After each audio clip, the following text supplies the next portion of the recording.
एक कुछ घंटे का काम होगा, आप उस घंटे में काम करोगे और आपको पैसे मिलेंगे, है ना, और ठीक ठाक पैसे मिलेंगे। आप 16 में एक 20 से 21 साल की लड़की के लिए वो है लड़कियां। अच्छा, ग्लैमर वही है। जब आप अच्छा। ग्लैमर देखते हैं, जो आपको लगता है कि हाँ कि आपको मिलने को मौका मिलता है, ऐसा नहीं होता। मैं बचपन से ही, मेरी काफी अच्छी दोस्त रही हैं, है ना, सो ऐसा नहीं होता। बट जब इवेंट्स में जाते हैं, एक इंटरेक्शन होता है, आपको नए नए लोग, आपको ऐसी स्किल डेवलप करें जो आपको पैसा बना के दे। और पैसे का मतलब मैं ये नहीं बोल रहा कि आप शॉर्ट टर्म मनी देखें कि 500 रुपए, 600 रुपए, 700 रुपए, नहीं। पैसा मैं बोल रहा हूँ कि इन लॉन्ग टर्म। मेरा पहले का 1 साल बहुत अच्छा गया, मुझे बहुत सारी चीजें सीखने को मिली कि आप मीडिया में जाके बहुत सारी चीजें सीखते हो, और काफी अच्छे टीचर्स मिले मुझे कि, और उन्होंने मुझे बताया कि मीडिया में आपको क्या जाता है। तो सभी को बहुत बहुत वेलकम। बहुत टाइम से हम ये ट्राई कर रहे थे मैं आपको उन लोगों से कनेक्ट करवा पाऊँ जो इवेंट इंडस्ट्री में कुछ ना कुछ काम कर रहे हैं। आज मैंने इस पॉडकास्ट में हैप्पी को बुलाया है। हैप्पी फ्रीलांसर वर्क करता है, आज वो जॉब कर रहा है कंपनी में, लेकिन आज के जो पॉडकास्ट में हमने उससे एक्सपीरियंस लिया, उसकी फ्रीलांसर जर्नी के बारे में लिया। उसने ऑलरेडी बहुत सारी अलग अलग जगह पे इंस्टीट्यूट में पढ़ाई भी करी है, और फ्रीलांसर बन के उसने कैसे ग्रोथ करी, कैसे जॉब करी, वो पूरी जर्नी हमने इस पॉडकास्ट के अंदर कवर करी हुई है। और मैं आपको बता देता हूँ, अगर आप भी फ्रीलांसर बन के अर्निंग करना चाहते हो, या नॉट अबाउट इवेंट प्लानर या इवेंट मैनेजर नहीं बनना, तो हमारा एक न्यू कोर्स आने वाला है 15 days to become a freelancer. ज़्यादा डिटेल के लिए आप हमारे नंबर से कांटेक्ट कर लेना, और फिर आप इस कोर्स को भी कर सकते हो। और इस पॉडकास्ट को शुरू करते हैं हम यहाँ से। बहुत सारे ऐसे स्टूडेंट हैं जो मास मीडिया करते हैं और वो इवेंट इंडस्ट्री में आते हैं या काम करते हैं या सीखते हैं। तो हमारे साथ हैप्पी है। हैप्पी मेरा मतलब लाइक जब हम फ्रीलांसर थे तब ये हमारे साथ काम करता था। हमने बहुत सारी चीज़ें करी हुई हैं साथ में, बहुत सारी मेमोरीज हैं। हम जो लाइक मेन डिस्कस करेंगे वो ये है हमारा आपकी जर्नी, मतलब जर्नी अपनी शुरू कैसे करी और मास मीडिया और इवेंट के अंदर कैसे। और तो happy, welcome into our podcast. Thank you Piyush for inviting me. कैसे स्टार्ट किया, अभी थोड़ा हम डिटेल में जाएंगे, बट उससे पहले मैं आपको बता दूं इंडस्ट्री काफी अच्छी है, आप पैशनेट हैं, वो भी बहुत अच्छी बात है। बट आपको एक चीज बहुत अच्छे से क्लियर करके आनी पड़ेगी कि आपको बहुत ज्यादा हार्ड वर्क करना पड़ेगा। मैं बताता हूँ कि किस तरीके से मैंने क्या किया। 10th से स्टार्ट करते हैं कि 14 में क्या हुआ। 14 में मैं 10th में था, तो अच्छा स्टूडेंट था, सो ठीक ठाक परसेंटेज था, तो मैं थोड़ा और कॉन्फिडेंट था कि हाँ कि साइंस ले लेंगे, कुछ हो जाएगा। मैंने काफी लोगों से पूछा, और सबसे बड़ी गलती यही होती है कि आप लोगों से पूछते हो कि तुम्हें क्या करना चाहिए, है ना, तो that was your biggest mistake. And उसके बाद फिर मैं साइंस करने लगा, तो मुझे अराउंड 10 से 15 दिनों में ये पता चल गया कि मेरे बस की है नहीं। मेरे टीचर ने जो मुझे पहले दिन ये कहा था कि आप अपनी स्ट्रीम चेंज करा सकते हो, वो आपको करा लेनी चाहिए, और करा लेनी चाहिए थी। बट ऐसा नहीं होता कि आपको डीमोटिवेट होना है कि आपने गलती नहीं, गलतियां सब करते हैं। तो जैसे तैसे आपका वो पीरियड भी चला जाता है। 11th तो आपको कुछ समझ में आएगा ही नहीं आपके साथ क्या हुआ, है ना, और आपको सिर्फ नए दोस्त मिलेंगे या फिर आपके जो पुराने दोस्त हैं वो आपके साथ होंगे, तो उस तरीके से आपका सिनेरियो चलता रहेगा।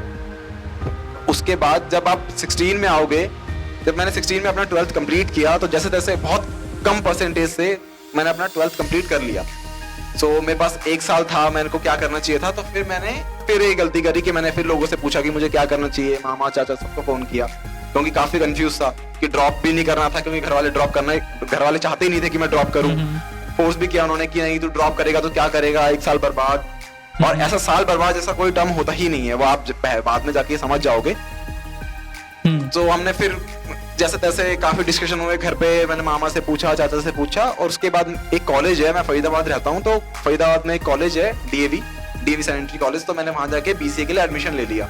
तो वहां पे भी सेम सिनेरियो हुआ, मैं कॉलेज गया, तो मैं पहले के 1-2 दिन, 4 दिन, 5 दिन तो बिल्कुल ठीक थे। उसके बाद फिर मेरे को समझ में आ गया कि कॉलेज स्कूल जैसा ही है, और स्कूल में तो मैं वैसे ही, मैंने काफी बंक्स किए थे 11th-12th में, तो मतलब क्लासेस कम गया था मैंने बंक्स ज्यादा किए थे, तो वो जर्नी वैसा ही कुछ गया। फिर मैंने 3 महीने बाद कॉलेज ड्रॉप कर दिया, वहां से फिर मैं वापस आ गया। तो घर में फिर जब मैं घर पे बैठा हुआ था, तो वही था कि काफी पैसे भी चले गए, एडमिशन वगैरह, तो उसका भी आपको थोड़ा प्रेशर रहता है कि आपके पैसे चले गए हैं, और काफी चीजें होती हैं। तो आपका वो सिनेरियो भी धीरे धीरे आपका वो भी कट जाता है। फिर आप सोचते हो कि जब आपका 6 महीने चले जाते हैं, फिर आप सोचते हो आपको एक्चुअली क्या करना है। तो फिर मैंने सोचा, फिर मेरा एक फ्रेंड है पवन, हम दोनों साथ में मिले, हम काफी जगह गए। तो हमें उस टाइम पे मर्चेंट नेवी करना था, हमें मर्चेंट नेवी में जाना था। तो मर्चेंट नेवी जाए कैसे, क्योंकि वो 12th में फेल हो गया था, और मैं जैसे पास हुआ था कि मेरी उतनी परसेंटेज नहीं थी कि मैं मर्चेंट नेवी में जाऊं, क्योंकि मेरी बस लीस्ट 50 थी कि मैं सिर्फ 50 मैंने टच किया था और आपको एटलीस्ट 60% चाहिए, तो वो प्लान भी ऑलमोस्ट खत्म हो गया।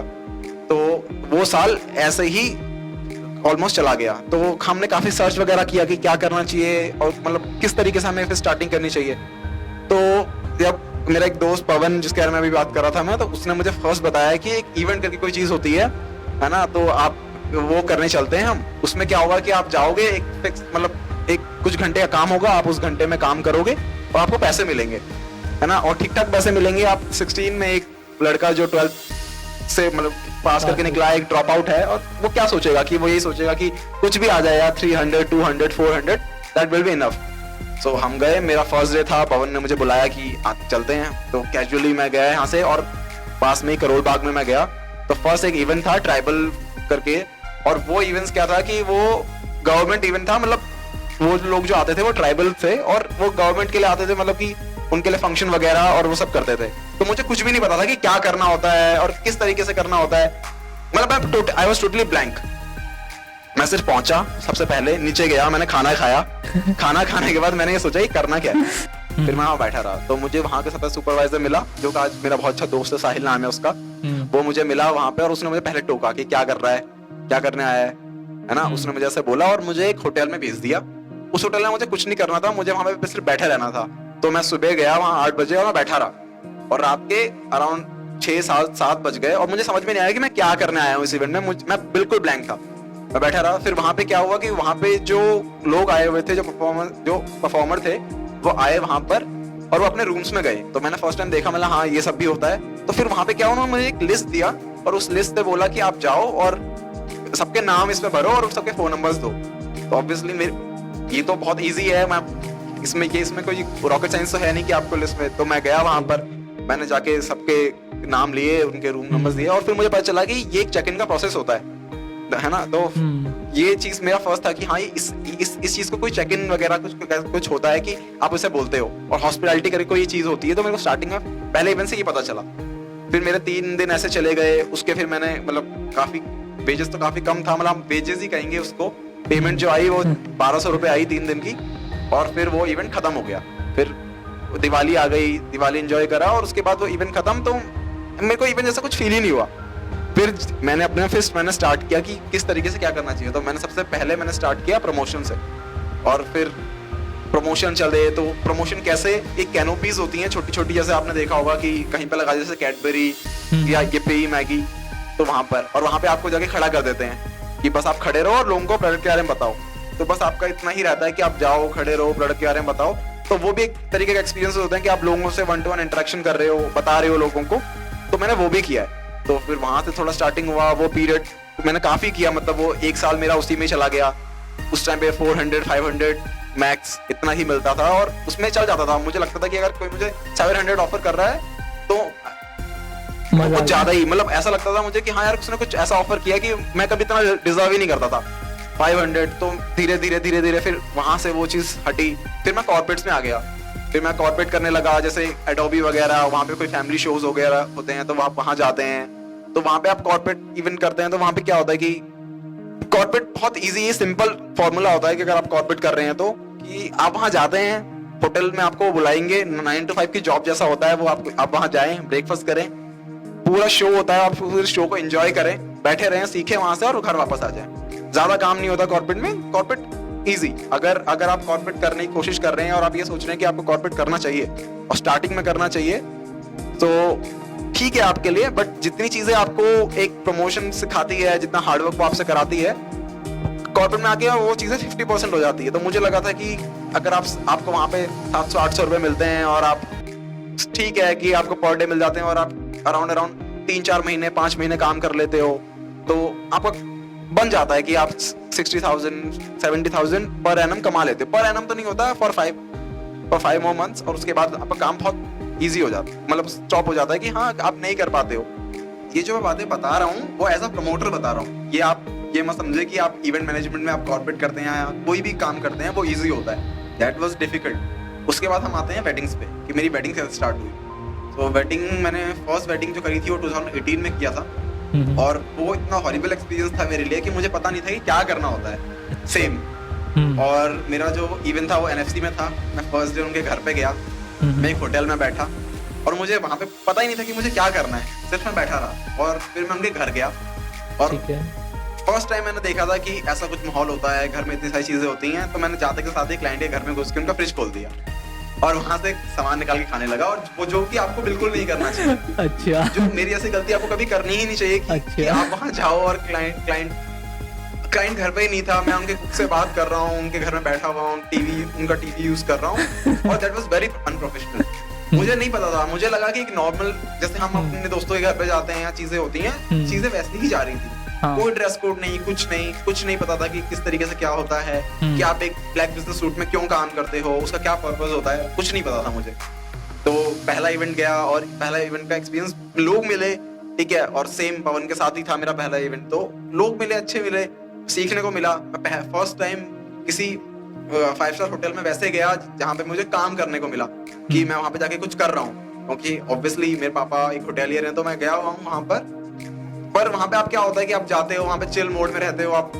मैं होटल काफी बार मैं गया हुआ हूँ, बट एक 5 स्टार होटल में फर्स्ट टाइम वहाँ जाना और वहाँ काम करना, that was very different experience for me. और उसके बाद फर्स्ट, और मैं जिस होटल में गया था, मैं उसका नाम तो भूल रहा हूँ, बट वो एक कोई अमेरिकन होटल था जो जहाँ पे क्या होता है, आपको सेल्फ सर्विस होती है, आपको सारा काम खुद करना पड़ता है। और मुझे ये चीज पता नहीं था। तो मेरा फर्स्ट क्लाइंट आया और वो कुछ कार्टन वगैरह लेके आया, वाइन वगैरह। सो उसने मुझे बोला कि ये उठा के अपने रूम पे रख दो। अच्छा। तो मुझे लगा कि यार ये नहीं हो सकता मुझसे, है ना। और मेरा तो जैसे ईगो हर्ट हो गया कि नहीं यार, ये कोई काम होता है कि मैं वाइन उठा के लेके जाऊंगा और ऐसे वैसे। मैंने नहीं किया, मैं वो बीच में छोड़ के चला गया कि मतलब बीच में मैं वाइन जहाँ तक होटल के कॉरिडोर में छोड़ के चला गया। अच्छा। फिर मुझे समझ में आया कि ऐसा कुछ आपको काम करना होता है। और मतलब इवन ऑल टुगेदर हॉस्पिटैलिटी इसी को ही कहते हैं कि जब आप हॉस्पिटैलिटी में होते हैं, आप काम कर रहे होते हैं, तो आप किस तरीके से कर रहे होते हैं, कि क्या होता है, क्या ऑल टुगेदर क्या एक्सपीरियंसेस होते हैं। तो मुझे वहां से पता चला कि आपको ये सब भी काम करने पड़ते हैं, आपको क्लाइंट के साथ रहना पड़ता है। तो मेरा वो पहला इवेंट जैसे तैसे निकल गया, मैं घर आ गया। मेरे को मैंने फिर उसके बाद सबसे बड़ा इवेंट किया, वो मैं उदयपुर गया। और उदयपुर में आपको क्या होता है कि आपको जो भी वेडिंग्स करने वाले हैं या फिर जो भी लोग वेडिंग करते हैं, वो एक हब है ना। और वहाँ पे जो होटल्स होते हैं या फिर वहाँ पे जो आप काम कर रहे होते हो, उसमें आपको एक कुछ अलग सा सीखने को मिलता है। तो उदयपुर गया मैं, और वो मेरा अराउंड 6th या 7th इवेंट होगा जो मैं वेडिंग कर रहा हूँ। बट वो मेरा सबसे पहला और ऐसा वेडिंग था जिसमें मैं किसी पूरी टीम के साथ काम कर रहा था। सो 20 लोग गए हुए थे वहाँ पर। मैं वहाँ पे काफी नए लोगों से मिला, इंटरेक्शन हुआ, फिर काम किया मैंने फर्स्ट टाइम। तो वहाँ पे मैं F&B संभालता था। अच्छा। तो F&B में जब आप F&B करते हो, है ना, तो मैं आपको धीरे धीरे चीजें ही बताता रहूंगा कि क्या क्या किस में क्या क्या होता है, किस चीज में क्या क्या चीजें होती हैं। तो मैंने F&B किया उसके बाद। तो F&B में क्या होता है कि F&B वाला जो होता है ना, उसकी हर तरीके से ली जाती है। कैसे कि आप ब्रेकफास्ट से लेके, सुबह की चाय से लेके रात का डिनर तक आपको रहना पड़ता है वहां पर, है ना। कि आप, और वहां पे आप हर चीज देखते हो, जैसे आपको मेन्यू में क्या है, इसमें तो कोई गड़बड़ी नहीं है, खाना कहीं खत्म तो नहीं हो रहा है ना। तो जब आप एक पूरी बिग फैट वेडिंग करते हो, तो आपको हर चीज देखना होता है F&B वाले को।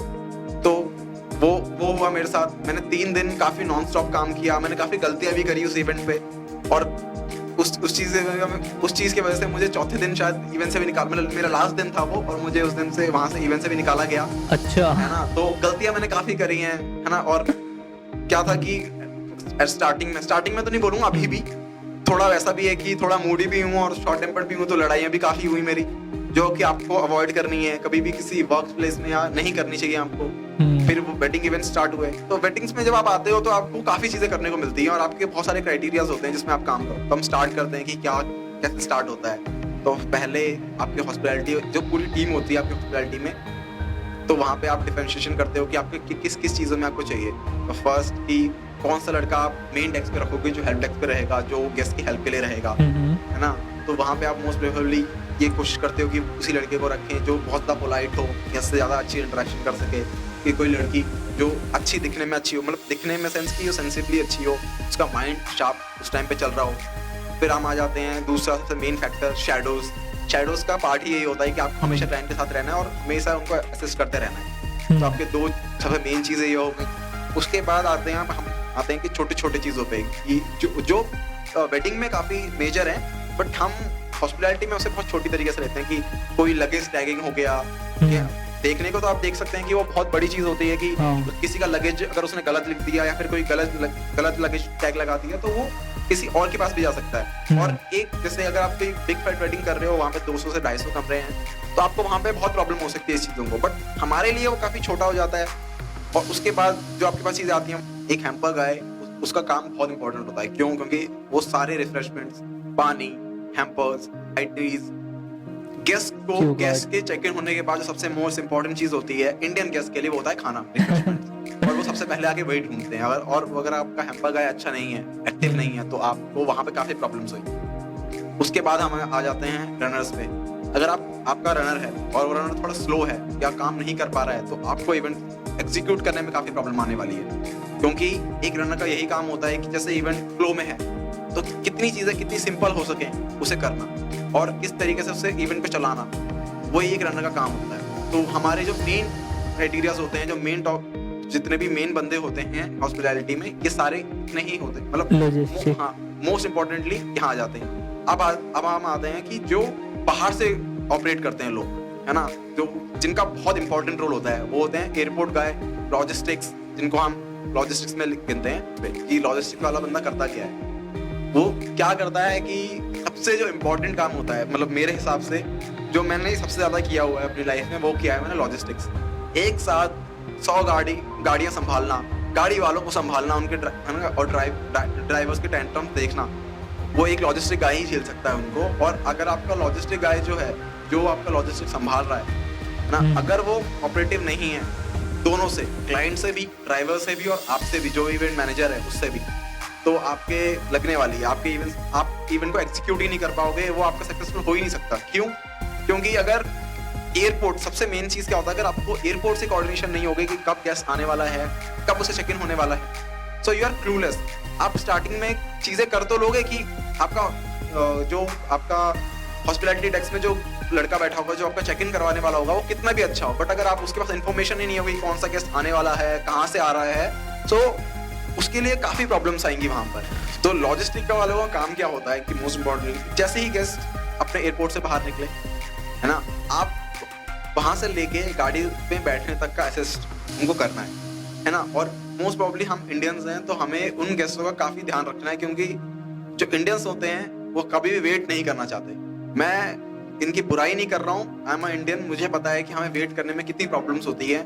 इवन 5 मिनट का वेट हमें उस टाइम एयरपोर्ट पे खड़े होकर 50 मिनट का लगने लगता है, और हम उस टाइम पे काफी पैनिक कर जाते हैं, है ना। तो हमारा अगर लॉजिस्टिक है, अच्छा है, एक्सपीरियंस है, तो हमें उस चीज में कभी प्रॉब्लम नहीं होगी कि क्या प्रॉब्लम्स होंगी। हाँ, ये मुझे पता है कि थोड़ी बहुत प्रॉब्लम्स आएंगी, कि कभी कभी मिसकंफ्यूजन हो जाएगी, गाड़ी आपके पास कम होंगी, या ड्राइवर्स एक साथ नहीं लगा पाएंगे, क्योंकि वो एयरपोर्ट में थोड़ा सेंसिटिव एरिया होता है, तो थोड़ा बहुत आपको मैनेज करके वहां पे भी चलना पड़ेगा।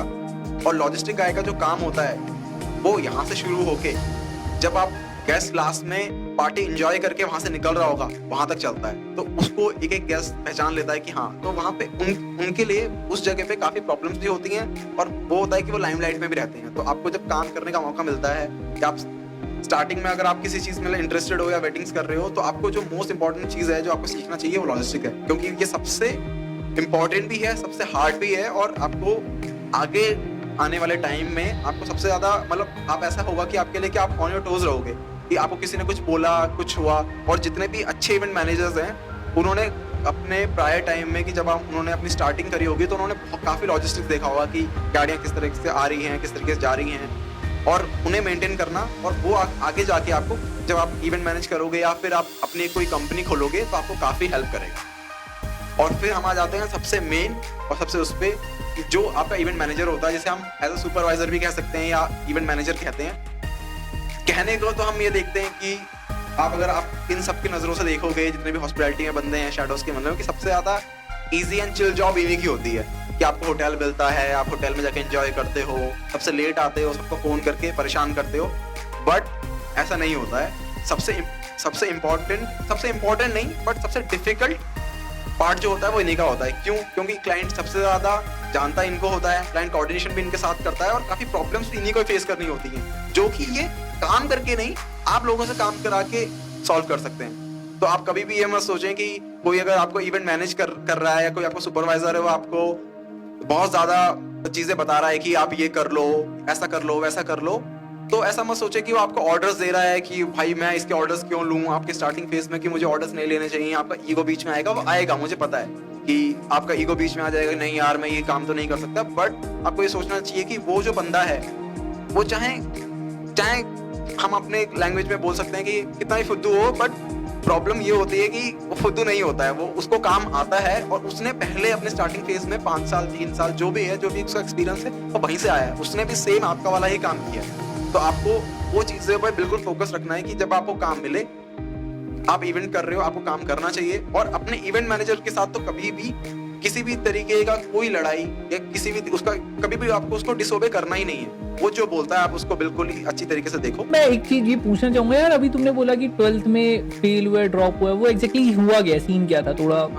तो मैं थोड़ा डिटेल में जाना चाहूंगा हाँ। उस वाले फेज के बारे में कि आपका 12th में मेरा ड्रॉप कैसे हुआ, क्या होता है। हाँ। जैसे हम स्टार्टिंग में जब हम 12th करते हैं तो हमें हाँ। पता नहीं होता कि हमें मोस्टली क्या करना है। ठीक 10th है। के बाद वी ऑल आर क्लूलेस कि अगर आपको कुछ नहीं लगता तो लोग इंजीनियरिंग कर लेते हैं, है ना। उसके ड्रॉप करके सबसे ज्यादा आपने देखा होगा कि इंजीनियर्स जो होते हैं सबसे ज्यादा एक्टर्स होते हैं या कॉमेडियंस बन जाते हैं। ऐसा नहीं होता कि उनको कुछ करना नहीं होता या वो चाहते नहीं है करना। क्या होता है कि हम क्लूलेस होते हैं, उन्हें पता नहीं होता। आई थिंक हाँ, हमारे साथ प्रॉब्लम यही है कि जो हमारा इंडियन एजुकेशन सिस्टम है ना, वो हमें वो कुछ पैसा नहीं सिखाता। वो बहुत ही एक ऐसे इम्पल्स सिचुएशन में ऐसा नहीं लाता आपको कि आपको हमें वो मनी मेकिंग सिखा रहा है या आपको ऐसा कुछ सिखा रहा है कि आपको डिसीजन मेकिंग कैसी करनी चाहिए। अच्छा, किताबी चीजें हैं, अच्छी हैं, मतलब अब मैं ये नहीं बोलूंगा कि मैंने भी वही पढ़ी है। मतलब ये कह रहे हो कि ब्रिटिश ने बनाया हुआ स्ट्रक्चर है, उसी को हम पे ले जा रहे हैं हाँ, ऐसा मतलब आप कुछ? कह सकते हो कि ब्रिटिशर्स का ही है, पर ऐसा नहीं है। ब्रिटिशर्स हम सबसे बहुत आगे हैं, क्योंकि आप ये देख लो कि ऑक्सफोर्ड में तब भी जैसे हमारे मोस्ट प्रॉब्ली जितने भी बड़े नेता हैं, जवाहरलाल नेहरू से लेके B R Ambedkar, even till now जितने भी एक्टर्स के बच्चे हैं, जितने भी वेल प्रिविलेज्ड हैं, वो भी ऑक्सफोर्ड में जाते हैं, वहां पढ़ते हैं। तो ऐसा नहीं है कि उनका सिस्टम बेकार है, हमारा इंडियन एजुकेशन सिस्टम उस तरीके का नहीं है जिस तरीके से होना चाहिए। तो आप वहां पे काफी चीजें नहीं सीख पाते हो। तो जैसे ही मेरा 10th कंप्लीट हुआ तो वहां पे मैं क्लूलेस था। चीजें बताने वाले बहुत लोग कम होते हैं, क्योंकि वो भी आपको वही बता पाएंगे जो उनके लिए अच्छा है। वो कोई आपको ये नहीं बता पाएगा कि आपके लिए क्या अच्छा है, है ना। तो मेरा जैसे तैसे मेरा 11th और 12th का टाइम निकल गया। जब मैंने कंप्लीट कर लिया, तो वो जो पीरियड होता है वो आप वहाँ पे बहुत ज्यादा क्लूलेस होते हो। तो वहाँ पे जितने भी व्यूअर्स मेरे देख रहे हैं जो भी 11th 12th में हैं, तो मैं उनको वही बोलूंगा कि ड्रॉप आउट करना कभी भी गलत नहीं होता। जब आप 1 साल का ड्रॉप लेते हो, 6 महीने का ड्रॉप या इवन 2 साल का ड्रॉप लेते हो, आपको ये पता होना चाहिए कि आप उन 2 सालों में क्या करने वाले हो। आपके पास वो प्लान होना चाहिए। ड्रॉप का मतलब ये नहीं होता कि आपने ड्रॉप आउट ले लिया और आप ये सोच रहे हो कि मैं सिर्फ घूमूंगा, या मैंने कोई मूवी देख ली और उस मूवी को देख के मैं चीजें करने लगूंगा। कि जैसे मैंने ये जवानी है दीवानी देख ली, जो कि मैंने भी देखी थी, और मुझे ट्रैवल जर्नलिस्ट ही बनना था। जब मैं मीडिया में आया, मीडिया की बात बाद में करूंगा, जब मैंने ट्रैवल जर्नलिस्ट देखा, मेरे को मीडिया ख्याल ही तभी आया। मुझे लगा कि ऐसी ही लाइफ होती है कि मैं फ्रॉक्स ट्रैवल में चला जाऊंगा या एनपी ट्रैवल्स में चला जाऊंगा, एनडीटीवी के साथ काम कर लूंगा, सिर्फ एक्सप्लोर करूंगा और मुझे उस चीज के पैसे मिलेंगे, है ना, और यही लाइफ होती है। बट जब मैं वहां आया तो मुझे पता चला कि ऐसा कुछ टॉपिक ही नहीं होता। ट्रैवल, है ना, ट्रैवल जर्नलिस्ट होते हैं, लोग काम करते हैं, बट जैसा चिल फैक्टर आप मूवीज में देखते हैं। और कभी भी ये एक प्रो टिप है, नेवर बिलीव इंडियन फिल्म्स, है ना। अगर आप इंडियन फिल्म को देख के कहीं पे इंस्पायर हो रहे हो, तो आप ऐसी फिल्में देखें जो ऑलरेडी किसी के ऊपर है, जस्ट लाइक भाग मिल्खा भाग। आप उस फिल्म को देख के इंस्पायर हो सकते हैं, बट आप उस फिल्म को देख के ऐसे इंस्पायर ना हो कि आप उनकी तरह भागने लगेंगे। आपको ये देखना है कि उनका हार्डवर्क क्या है। तो सेम आप इंडियन मूवीज को देख के बेवकूफ ना बने कि आप ये कर लेंगे, वो कर लेंगे। आपने देखा कि विकी कौशल उरी में आके मार रहा है किसी को, तो आप ये मत सोचो कि हाँ आप भी कर लेंगे, आप मेजर बन जाएंगे वहां पर। फिल्म को देख के नहीं, आपको अपना पोटेंशियल खुद देखना है कि आप क्या करने वाले हैं। आपका जो ड्रॉप आउट पीरियड होता है, आपको वहां पे ये फोकस रखना है कि आप भले किताब नहीं पढ़ रहे हैं, आप कुछ नहीं पढ़ रहे, बट जो आप एक्सप्लोर कर रहे हैं, आप एक्सप्लोर करें, घूमें, ट्रैवल करें। और इंडिया में तो ट्रैवल बहुत ज्यादा चीप है ना। अगर आप कहीं से एक जगह से, अगर आप suppose you live in Kashmir और आपको कन्याकुमारी जाना है एट द सदर्न पार्ट, आपको वहां जाने के लिए मैक्स टू मैक्स एक ट्रेन में 1000 रुपए से कम की टिकट मिल जाएगी, है ना। तो आप कोई एक्सपेंसिव ट्रैवल नहीं है आपको कि आपको ट्रैवलिंग करनी है तो आप कैसे, बट ये है कि आप एक्सप्लोर करें, आप देखें कि आपके लिए क्या बेटर है। आप उसका जो आपका 1 साल होगा और ड्रॉप आउट का, आप उसमें बिल्कुल फोकस में रहें कि किस तरीके से आपको ड्रॉप आउट को बिल्कुल भी एक्सपर्टीज करना है, एक्सप्लोर करना है कि आप कि आपके किस चीज में एक्सपर्टीज है आपकी, कि क्या एक्सपर्टीज है आपकी, क्या कर सकते हैं आप। क्योंकि मैं बताता हूँ कि आपको कुछ नहीं पता होगा उस टाइम पे। कोई बोलेगा BCA कर लो, कोई बोलेगा LLB कर लो, कोई बोलेगा BA कर लो, BA हिस्ट्री कर लो, बट आपको ही पता है कि आप क्या कर सकते हैं। तो सेम चीज मेरे साथ हुई। फिर मैंने डिसाइड किया कि मुझे मीडिया का कोर्स करना है। मैं इन्फ्लुएंस था ऑब्वियसली, तो मैंने कोर्स स्टार्ट किया। मेरा पहले का 1 साल बहुत अच्छा गया। मुझे बहुत सारी चीजें सीखने को मिली कि आप मीडिया में जाके बहुत सारी चीजें सीखते हो, और काफी अच्छे टीचर्स मिले मुझे कि, और उन्होंने मुझे बताया कि मीडिया में आपको क्या जाता है। तो फिर मैंने सीखा, और जब मेरा मीडिया का 1 साल कंप्लीट हो गया तो मुझे एक चीज सीखने को मिली कि मैं मीडिया की कोई बुराई नहीं करूंगा, but media is all about सास बहू का सीरियल। कि आप जब TRP लाते हो, आपको TRP किस तरीके से लानी है ना। तो आप देखोगे कि कोई वेस्टर्न मीडिया है जो आपको वेस्टर्न मीडिया दिखा रही है। मैं ये नहीं कहता कि इंडियन मीडिया बेकार है या वेस्टर्न मीडिया अच्छी है, नहीं, ऐसा बिल्कुल भी नहीं है। सारी मीडिया सेम है। बट क्या होता है कि आप जैसे आप कोई ऐसे प्लेटफॉर्म में काम करते हो, है ना, कि जहाँ पे आप मीडिया में, तो आप एक चीज देखना, वहां पे क्या होता है कि आपको इमोशनल फैक्टर ज्यादा दिखाया जाता है। जैसे सपोज कहीं पे कोई वॉर चल रही है पॉडकास्ट में, हाँ, जैसे आप एक पॉडकास्ट देख रहे हो, जैसे हम अभी एक पॉडकास्ट कर रहे हैं, है ना, तो इसमें क्या होगा, आप यहाँ पे क्या है, हम एक लाइव इंटरेक्शन कर रहे हैं, कोई इमोशंस नहीं, कुछ नहीं है, जो मेरे मन में आ रहा है मैं वो डायरेक्टली बोल रहा हूँ। बट मीडिया में क्या होता है, इमोशनल फैक्टर बहुत ज्यादा आ जाता है। जैसे आपको वॉर है, तो वॉर में क्या होता है कि जैसे आप कोई वॉर सिचुएशन में है, तो आपको ये दिखाना चाहिए कि वॉर सिचुएशन कैसे रुक सकती है, या क्या वहां पे हालात हैं, क्या हैं। बट वो ऐसे नहीं दिखाएंगे, वो दिखाएंगे कि इसने कर दिया वो, और युद्ध, हाँ, इसने ऐसा युद्ध छिड़ गया, और ऐसे युद्ध में ऐसा हो गया, उसके हेडलाइंस, अच्छी हेडलाइंस। और ऐसा नहीं है कि वो मीडिया वाले जानबूझ के करना चाहते हैं, वो हम लोग हैं। चीजें बहुत काफी चीजें चेंजेस होते रहे, मुझे पता चलता रहा। बट जैसे आप कोई चीज कर लेते हो, है ना, तो आपको पता चल जाता है कि उसके पॉजिटिव्स क्या हैं, उसके नेगेटिव्स क्या हैं। सो जो मेरी क्वालिटीज है, मेरे जैसा बंदा वो नेगेटिव्स को ज्यादा ध्यान रखता है ना। तो मुझे लगता था कि, तो मैंने काफी नेगेटिव्स देखे उस टाइम पे कि यार मीडिया में तो ये नेगेटिव्स हैं, आप मेरे को ये चीजें नहीं करनी चाहिए, या मुझे वो चीजें नहीं करनी चाहिए। सो मेरे को काफी प्रॉब्लम हुई उस टाइम पे कि यार मुझे क्या चूज करना चाहिए। क्योंकि मैंने बैचलर्स कर लिया था मीडिया में, और मेरे को ये समझ गया कि मेरा 2nd ईयर है, मैं बैचलर्स कर रहा हूँ, और मेरे पास कोई विजन नहीं था। 1st ईयर तक मेरे को सब कुछ लगता था कि सब कुछ सही है। 2nd ईयर में जाके सारा परसेप्शन चेंज हो गया कि क्या करना चाहिए। तो उस टाइम पे क्या था कि मैंने, जैसे आपको बताना याद था कि 2017 में मेरा 12th ड्रॉप था। उस टाइम से मैं इवेंट्स करता था। 18 में मैंने एडमिशन लिया। सो फिर मैं इवेंट्स में वापस चला गया। अच्छा हैप्पी, एक चीज मैं बताता हूँ कि अभी हमने देखा कि यार तुमने 12th में भी बहुत सारी चीजें करे, इवेंट्स भी बहुत सारे करे। तो अगर इवेंट के बारे में हमने ये भी देखा कि उसके अंदर स्पेसिफिक क्या क्या रहता है, तो इवेंट के अंदर सबसे इंटरेस्टिंग या सबसे बढ़िया चीज क्या लगी? मतलब अगर हम एक लाइन में सम अप करें, मुझे जहाँ तक अभी समझ आ रहा है वो ब्रेकफास्ट या लंच है शायद। नहीं, आप गलत समझ रहे हैं। वो मेरे लिए जो है 20 से 21 साल के लड़के के लिए वो है लड़कियां। अच्छा, ग्लैमर वही है। जब आप ग्लैमर देखते हैं, जो आपको लगता है कि हाँ कि आपको मिलने को मौका मिलता है, ऐसा नहीं होता। मैं बचपन से ही, मेरी काफी अच्छी दोस्त रही हैं, है ना, सो ऐसा नहीं होता। बट आप इवेंट्स में जाते हैं, एक इंटरेक्शन होता है, आपको नए नए लोग रोज मिलने, नई नई लड़कियां रोज मिलती हैं। तो कोई ना। So I'm just kidding, ऐसा कुछ नहीं होता। आप ये सब बाहरी बातें होती हैं कि क्या होता है। बट इवेंट्स में जाने के बाद सबसे अच्छी चीज क्या हो जाती है कि आप ये सोचने लगते हैं, डिसीजन मेकिंग। आपको टाइम नहीं होता, आपको ये देखना होता है कि आप कितनी जल्दी किसी डिसीजन में पहुंच सकते हैं। आपको क्लाइंट ने कुछ बोला, आपको वो चीज करके देनी है। आप वहां पे ना नहीं बोल सकते। अच्छा, तो अच्छा ये लगा कि ना बोलना है या लड़कियां? नहीं, ऑब्वियसली लड़कियां, बट आप मेरे को वहां पे सीखने को बहुत कुछ मिला। मेरा कॉन्फिडेंस काफी बूस्ट हुआ। मैं काम करता था, तो मुझे ये समझ में आया कि मेरे में एक काम करने की एबिलिटी कितनी ज्यादा है ना। क्योंकि टिल हम नॉन स्टॉप, कभी कभी हम 48 आवर्स भी काम करते हैं। लोगों को लगेगा कि यार ये कहीं ब्लब कर रहा है कि यार 48 आवर्स इज टू मच। इतना तो मतलब एक MNC में लोग 7 दिन में काम, मतलब 5 दिन में काम करते हैं 48 आवर्स। बट ऐसा होता है, ये सच है कि आप रेगुलर इंटरवल में नहीं, बट ऐसा होता है कि आप 20 घंटे काम कर रहे हो, फिर आपने 1 घंटा रेस्ट लिया, जैसे पावर नैप और समथिंग, आप सिर्फ बैठे हो और फिर आप अगले दिन तक काम कर रहे हो।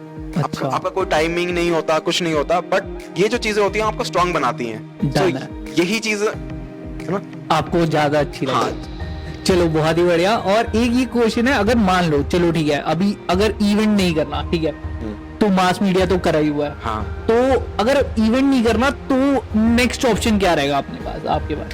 तो अगर मैं इवेंट्स ना करूं, जैसे कि अभी मेरे को काफी टाइम हो गया है ना, तो मैंने नहीं किया, so I was in a stock market. मैं अभी स्टॉक मार्केट में एज अ ट्रेडर कह लो, not a investor, as a trader मैं काम कर रहा हूँ। तो मुझे स्टॉक मार्केट में करीबन 2 साल हो चुके हैं। जब मैं इवेंट्स करता था, जब पेंडेमिक था, तो उस टाइम पे मैंने ये स्टार्ट किया। लोगों को लगेगा कि हर्षद मेहता की मूवी आई, लोगों ने देखा, इंस्पायर हो गए, ऐसा मेरे साथ ऐसा कुछ नहीं हुआ। मैंने पहले ही जैसे आपको बोला था कि आप मूवी से कभी इंस्पायर मत होना, आपको कहना वो उसमें कोई रियलिटी नहीं होती है, वो सिर्फ आपके एंटरटेनमेंट पर्पस के लिए होता है। तो मेरे साथ क्या होता है कि मुझे कुछ सीखना होता है हमेशा। मैं काफी ऐसा होता है कि अगर मैं कुछ सीख नहीं रहा हूँ या मैं कुछ कर नहीं रहा हूँ तो मैं काफी बोर हो जाता हूँ। सो मैंने अपने चाचा को फोन किया कि मुझे क्या करना चाहिए सेम। तो पहली एक अच्छी एडवाइस जो मुझे किसी ने दी वो मेरे चाचा, उन्होंने मुझे मेरा डीमैट अकाउंट खुलवाया और फिर उन्होंने बताया कि इन्वेस्टिंग कैसे होती है, इन्वेस्टमेंट क्या होता है। तो फिर मैंने 2020 में स्टार्ट किया। सो मेरा फर्स्ट कैपिटल जो था, जो कि आपको नहीं करना चाहिए, वो मैंने अपने दोस्त से 60,000 रुपए कर्जे पे लिया था। कर्जे पे नहीं लिया था, इन द सेंस आप कह सकते हैं कि वो मेरे पास ही था, मैंने वो स्टॉक मार्केट में लगा दिया। एंड इन फर्स्ट 1.5 months मेरा प्रॉफिट जो था वो अराउंड उस 60,000 की कैपिटल से 20,000 हो चुका था। अच्छा। तो मुझे लगा कि स्टॉक मार्केट में पैसा बनाना काफी इजी होता है, कोई भी आएगा पैसा बनाएगा और चला जाएगा, but that is not. Stock market जितना आपको देता है उससे तिगुना वो आपसे ले लेता है, तो आपको वो चीज हमेशा समझनी पड़ेगी। तो मैं ये चीजें कर रहा था, उस तरीके से मेरी लाइफ फिर चलती रही। मुझे काफी लॉसेस भी हुए, है ना। तो मैं उस चीज के बारे में तो आपको डिटेल में ये चीज नहीं बताऊंगा कि क्या करना चाहिए, कि हमारा पॉडकास्ट इस बारे में नहीं है, बट मैं आपको यही बताऊंगा कि आपको 3 चीजें हमेशा करनी चाहिए अपनी लाइफ में। वही 3 चीजें कि पहली जो आपका पहला हैबिट होना चाहिए वो होना चाहिए कि आप एक्सरसाइज कर रहे हो, कोई ऐसी चीज जो आपको एक्टिव रखे। दूसरा कोई एक मनी मेकिंग स्किल्स, और तीसरा ऐसी कोई चीज जो आपको अच्छी लगती हो, आप उसे पास टाइम में हमेशा कर सके। क्योंकि हमारे जितना मैंने कुछ सीखा है, जो चीज जितनी इजी है उतना ही लोग उसे कम करते हैं। जस्ट लाइक ये सुबह उठना, सबको पता है कि it's good for your health, but हम में से कितने लोग करते हैं? मुझे नहीं लगता कि 90-95% इंक्लूडिंग मी, है ना। मैं एक मॉर्निंग पर्सन हूँ, फिर भी मेरे साथ नहीं हो पाता कि मैं रोज एक ब्रश करना, बट ये चीजें नहीं हो पाती हैं। तो आप जितने भी चीजों को जितना सिंपल रख सकें। भाई लास्ट सवाल के साथ इस पॉडकास्ट को हम यहीं पे करते हैं, और होप सो मैं नेक्स्ट टाइम भी तुम्हें बुलाऊं अगर कमेंट्स आएंगे तो। ठीक है भाई? पक्का कमिटमेंट कर दो भाई, आओगे? पक्का अगर कमेंट्स आएंगे तो। अरे ऑब्वियसली कमेंट आने चाहिए, हैप्पी को बुलाओ, ठीक है? एक बार बोल दो भाई, एक बार बोल। मैं पक्का आऊंगा। ठीक है भाई, सब्सक्राइब भी कर देना, ठीक है? अब लास्ट सवाल हमारा ये है कि कुछ ऐसी टिप्स जो तुम देना चाहते हो, जो भी लोग देख रहे हैं, जो हो सकता है 12th पास बच्चा भी हो सकता है वो ऐसे लोग भी हो जो इवेंट इंडस्ट्री में आना चाहते हैं, या ऑलरेडी इवेंट इंडस्ट्री में ग्रो करना चाहते हैं, या फ्रीलांसर के बारे में कुछ करना चाहते हैं, तो उन, या मीडिया स्टूडेंट है, तो उनके लिए क्या कुछ टिप्स हैं? कुछ ज्यादा ऐसे कोई खास टिप्स नहीं दूंगा, क्योंकि मैंने भी ऐसा कुछ उखाड़ा नहीं है, ठीक है? बट मेरे पास वही 2-3 टिप्स होंगे जो मैं आपको देना चाहूंगा। कि पहला, कि आप जितना फिट होने की कोशिश रह सकें उतना फिट रहें। जिम, वॉकिंग, एक्सरसाइजिंग, योगा, जो भी आप कर सकते हैं वो करें। दूसरी सबसे मेन इंपॉर्टेंट चीज, आप कोई ऐसी स्किल डेवलप करें जो आपको पैसा बना के दे। और पैसे का मतलब मैं ये नहीं बोल रहा कि आप शॉर्ट टर्म मनी देखें कि 500 रुपए, 600 रुपए, 700 रुपए, नहीं। पैसा मैं बोल रहा हूँ कि इन लॉन्ग टर्म, है ना, कि आपको उसेन बोल्ट नहीं बनना, आपको मो फराह बनना है, कि जो एक मैराथन दौड़े, है ना। कि अगर आप अपने 20s में हैं तो आपको अपने 40s तक, रिटायरमेंट तक के लिए पैसा चाहिए। ये नहीं कि हमने शॉर्ट टर्म पैसा बनाया, शॉर्ट टर्म पैसा गवाया एंड 30s में आप ब्रोक हो जाएंगे कि आपने कोई गैम्बलिंग कर लिया, ऐसा कुछ नहीं, बट पैसा। And the third and the सबसे मेन इंपॉर्टेंट चीज, कि आप कोई ऐसी अपनी हैबिट डेवलप करें जो आप खाली टाइम पे कर सके। क्योंकि आपके पास अभी बहुत ज्यादा खाली टाइम होगा, है ना, वेस्ट करने को। तो आप उसमें अपनी स्किल ऐसी डेवलप करें कि जैसे कुछ आप बुक पढ़ लें। बहुत सारे लोग होते हैं, जैसे मेरी हैबिट आके 23 जब मैं अभी 23 साल का हूँ अब बनी है। मैंने अपनी फर्स्ट बुक जो लाइफ की, वो शायद मैंने 22 साल में पढ़ी थी, जब मैं 22 साल का था। बट अगर आप 18 के हैं तो आप बुक्स पढ़नी शुरू करें, कोई भी बुक, फ्रिक्शनल हो, ऑटोबायोग्राफी हो, कोई भी आपका कोई भी फेवरेट ऑथर हो, आप उसकी बुक्स पढ़ें। आपको मजा आना चाहिए सिर्फ, या आप पास टाइम में जो भी आप गिटार बजाते हैं, आप सिंगिंग करते हैं, आपको इवन चलना तक पसंद है, जो भी आपको पसंद है आप वो करें, बस फ्री ना रहें। आप ये मत सोचें कि आप घर पे से सोए हुए हैं, अपना टाइम वेस्ट कर रहे हैं, नेटफ्लिक्स में मूवीज देख रहे हैं। और ये चीजें मैं आपको ये बताऊं, आप ये चीज करेंगे, बट आपको ये चीज नहीं करनी चाहिए। प्लीज आप इतना मेक श्योर करें कि आप जितना कम से कम कर सकें, वो आपके लिए बेटर होगा। चलो जी, बहुत ही बढ़िया। और इसी के साथ हम आज के पॉडकास्ट को यहीं पे ख़त्म करते हैं और बहुत जल्द हम मिलने वाले हैं अपने नेक्स्ट पॉडकास्ट में अलग अलग टॉपिक के ऊपर बात करते हुए। अगर पॉडकास्ट समझ आ रहा है, अच्छा लग रहा है, तो इसको लाइक जरूर करना और इस चैनल को सब्सक्राइब कर देना। And that is it for today guys, bye.